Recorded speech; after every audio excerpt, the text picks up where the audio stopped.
Assalamualaikum warahmatullahi wabarakatuh. Nama saya Mega Wulandari. Saya dari kelas 10A jurusan Farmasi. Asal sekolah saya yaitu SMKS Yana Susada Bangkalan. Saya akan menjelaskan materi singkat, yaitu adalah 6 materi yang akan saya buat. Pertama adalah komunikasi sinkron dan asinkron.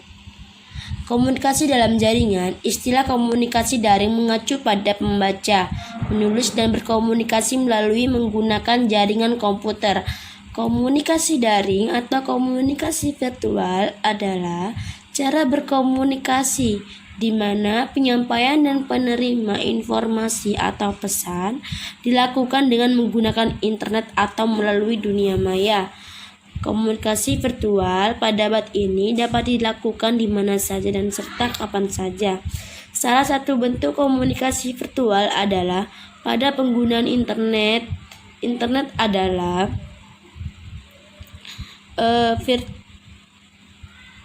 media komunikasi yang cukup efektif dan efisien dengan tersedianya berbagai layanan fasilitas seperti web, chatting, Yahoo Messenger, dan lain-lain. Kegemaran berkomunikasi yang bermedia internet ini menimbulkan suatu komunitas baru yang disebut komunitas virtual. Keunggulan dan kelemahan komunikasi daring. Keunggulannya adalah 1. Dilakukan di mana saja dan kapan saja. Yang kedua, efisien biaya, menghemat biaya. Yang ketiga, efisien waktu. Yang keempat, terintegrasi dengan layanan lainnya. Yang kelima, meningkatkan intensitas berkomunikasi. Yang keenam, meningkatkan partisipasi. Kelemahannya yaitu tidak mewakili emosi pengguna, memerlukan perangkat khusus seperti hardware dan software, terlalu banyak informasi tidak penting dan menyita konsentrasi. Jenis komunikasi daring yaitu ada 2, komunikasi daring sinkron yaitu serempak, yang kedua komunikasi daring dan asinkron yaitu tidak serempak. Oke, sekarang menjelaskan yang pertama. Komunikasi daring sinkron itu ada 2 jenis, yaitu text chat adalah sebuah fitur aplikasi atau program dalam jaringan internet untuk berkomunikasi dan bersosialisasi langsung sesama pemakai internet yang sedang daring. Yang kedua, video chat. Video chat adalah teknologi untuk melakukan interaksi audio dan video secara real time antara pengguna di lokasi yang berbeda. Yang B, komunikasi daring asinkron tidak serempak, yaitu komunikasi menggunakan perangkat komputer dan dilakukan secara tunda, contohnya seperti email dan forum. Fungsinya yaitu pertama, kendali adalah komunikasi bertindak untuk mengendalikan perilaku anggota dalam beberapa cara. Yang kedua, motivasi adalah komunikasi membantu perkembangan motivasi dengan menjelaskan kepada karyawan apa yang harus dilakukan. 3. Pengungkapan emosional adalah bagi banyak karyawan kelompok kerja, mereka merupakan sumber utama interaksi sosial. Kedua adalah kelas maya, yaitu virtual class. Kelas maya virtual class adalah kelas maya adalah lingkungan belajar yang diadakan tanpa tatap muka secara langsung antara pengajar dengan siswa.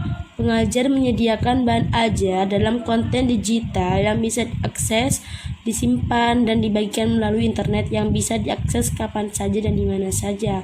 Yaitu jenis-jenis kelas maya yaitu Learning Management System, yaitu bisa disebut LMS. Yang B, Learning Content Management System, bisa disebut LCMS. Yang C, Social Learning Network, yaitu bisa disebut SLN.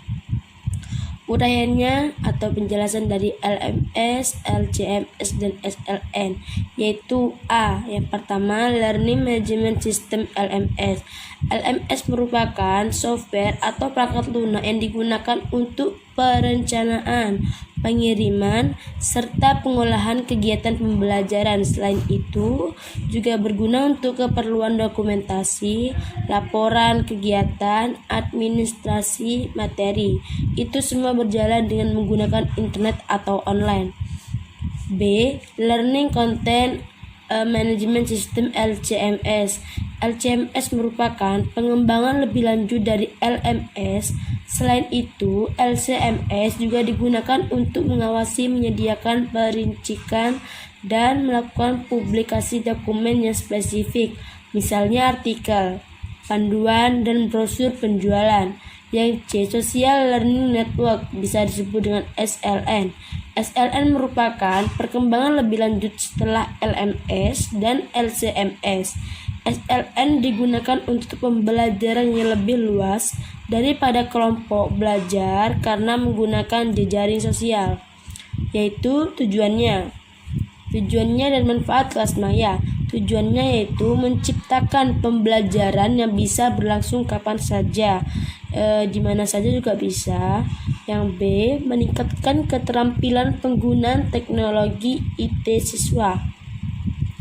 Yang C, lebih memaksimalkan kemampuan pribadi masing-masing.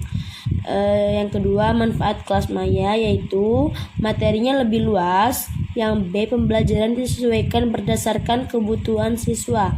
Yang C, mempersingkat waktu. Yang D, menghemat kertas. Yang E, peduli global warming. Yang F, mendeteksi kompas. Keuntungannya dan kekurangannya kelas maya yaitu kekurangannya kelas maya, siswa dan guru harus mempunyai koneksi internet. Yang B, proses belajar yang individual. Yang C, membutuhkan spesifikasi hardware. Keuntungannya yaitu siswa lebih aktif mempelajari materi. Pembelajaran bisa dilakukan di mana saja dan kapan saja. C, siswa tidak terkait tempat dan waktu. Komponen pendukung kelas maya yaitu konten untuk pembelajaran, perangkat keras yaitu hardware, perangkat lunak itu software. Materi Edmodo. Pengertian Edmodo adalah merupakan platform pembelajaran berbasis jejaring sosial yang diperuntukkan untuk guru, murid sekaligus orang tua murid. Edmodo pertama kali dikembangkan pada akhir tahun 2008 oleh Nick Borg dan Jeff O'Hara, dan Edmodo sendiri bisa dibilang program e-learning yang menerapkan sistem pembelajaran yang mudah, efisien, sekaligus lebih menyenangkan. Edmodo sangatlah membantu sekali dalam proses pembelajaran. Edmodo menyediakan cara yang aman dan mudah untuk membangun kelas virtual berdasarkan pembagian kelas layaknya sekolah. Manfaat Edmodo. Edmodo merupakan bahan komunikasi yang dan diskusi yang sangat efisien untuk para guru dan murid. Dengan adanya Edmodo, siswa satu dengan siswa lainnya dapat dengan mudah berinteraksi dan berdiskusi dengan pantauan langsung dari gurunya, berdiskusi dengan pantauan langsung dari gurunya. Selain itu, Edmodo mempermudah komunikasi antar guru, murid sekaligus orang tua murid. Sebagai sarana tepat untuk ujian maupun kuis. Yang E, guru dapat memberikan bahan ajar. F, dengan adanya Edmodo, orang tua murid dapat memantau kegiatan belajar anaknya dengan mudah. Yang terakhir, mempermudah guru dalam memberikan soal dari fitur yang terdapat di Edmodo: polling, gradebook, file, dan link, quiz, library, assignment, our backend, parent code.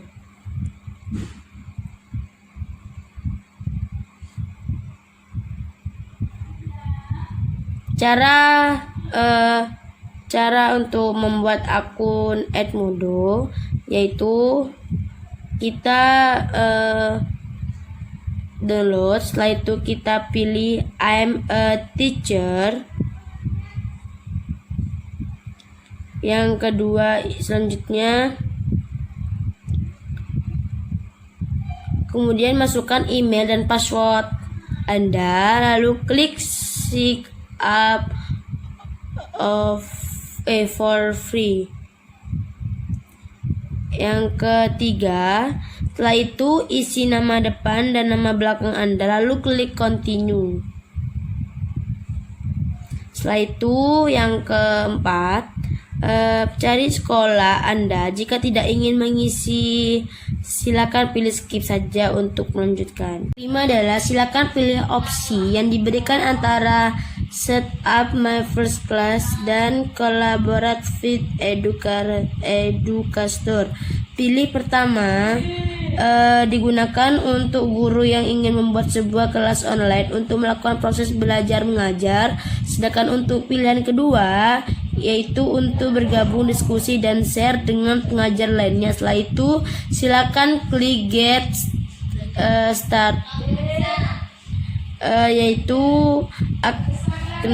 Akun Edmodo untuk guru telah berhasil dibuat untuk mengajak murid Anda bergabung ke dalam kelas Anda. Silakan bagikan kelas kode Anda atau dapat dilihat pada area yang diberikan tanda kotak warna merah di bawah ini. Terima kasih. Selanjutnya, praproduksi. Tahap produksi yang pertama yaitu praproduksi merupakan tahapan perencanaan. Secara umum merupakan tahapan persiapan sebelum memulai proses produksi shooting atau video. Langkah prosesnya yaitu ada ide, sasaran, tujuan, pokok materi, sinopsis, naskah, dan storyboard. Pencahayaan sederhana. Tahap praproduksi yang kedua, alat penangkap gambar, yaitu menggunakan gambar dengan kamera handycam, yaitu cara memegang kamera video, zoom, suara, peraturan 10 detik, panning dan tilting, fokus, tanggal dan waktu, gambar pengisi. Tahap pasca produksi ketiga, fungsi editing video, fungsi sound, fungsi image editing, fungsi animasi dan virtual effect, dan fungsi distribusi. Selanjutnya, menganalisis produksi video, animasi, dan musik digital. Pengertiannya itu, produksi media video adalah teknologi untuk menangkap, merekam, proses, mentransmisikan, dan menata ulang gambar bergerak, biasanya menggunakan film, seluloid, sinyal elektronik, atau media digital. Fungsi presentasi video. Presentasi video berfungsi sebagai sarana untuk mengomunikasikan ide atau gagasan melalui penyajian suatu produk yang telah dihasilkan. Sebagai sarana untuk mengomunikasikan ide atau gagasan, presentasi video harus mengemukakan keunggulan ide atau gagasan yang akan disampaikan. Jenis video yaitu cerita, dokumenter, berita, pembelajaran, presentasi. Konsep yaitu sebuah alegori tentang cara anak belajar dari orang tua mereka dan dari anak-anak lain. Character of animation. Seekor anak burung yang lapar menunggu makanan dari ibunya yang ingin mengerjakan langsung cara mencari makan di pesisir pantai dengan menggunakan ombak pasang surut. Color and shape image. Warna dan ketajaman gambar sangat baik untuk sekelas animasi 3D. Produksi media audio yaitu mikrofon, mixer konsol, speaker monitor, open reel, digital audio walk, tape recorder, digital portable media audio. Mengevaluasi pasca produksi video, animasi, dan musik digital, yaitu ada compositing, proses yang menggabungkan hasil render dari tahap produksi sebelumnya. Proses ini sangat membutuhkan keterampilan dalam video editing. Yang kedua, color correcting. Warna adalah unsur terpenting dalam suatu gambar tetap atau gerak. Yang ketiga, dubbing atau musik atau sound effect, yaitu beberapa produser, filmmaker, editor, ataupun animator memiliki cara tersendiri dalam melakukan proses dubbing atau penambahan suara. Yang keempat adalah final output. Proses ini terakhir puncak dari seluruh produktivitas pembuatan film animasi 2 dimensi ataupun 3 dimensi.